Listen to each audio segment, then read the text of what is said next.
Good morning mga angels. Today gagawa po tayo ng DIY. Dapat meron kayong steel wool. Ayan. Kailangan na natin yung steel wool. At syempre merong hair band and empty bottles ng kahit anong mineral water or soft drinks, kutsilyo, gunting. Naumpisahan natin dito sa gunting, gupitin natin sa gitna ang empty bottles at tabasin lang natin sa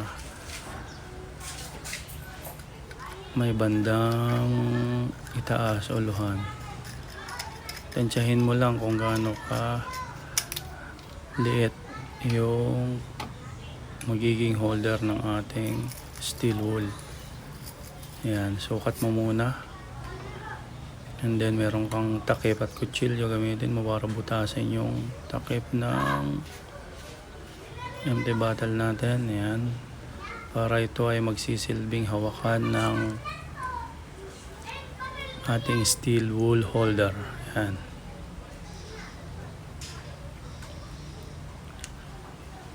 Butasin mo lang siya sa katamtamang laki para hindi masyadong maluwag yung paglalagyan ng holder ng ating steel wool. So, siya. And then yung steel wool naman pwede mo na rin iayos at ilagay yung ating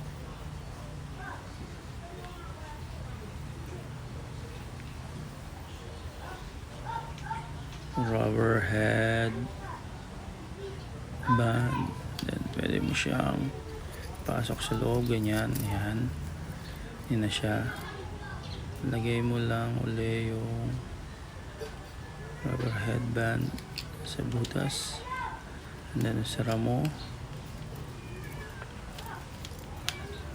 Tapos ibuhol mo lang yung pinakaibabaw niya. Yan. Bubuhol natin yung pinakaibabaw niya para magsilbing lock. Hindi malalaglag yung steel wool na inilagay natin. Ayan. Bale, yan ang finished product natin. Ayan. Steel wool holder. Diba? Para may hawakan siya. And then, susunod natin yung salalayan ng ating steel wool. Yung pinakapuwitan ng bote, pwede mo rin gupitin ng maigsi lang. Ayan. Yan na siya.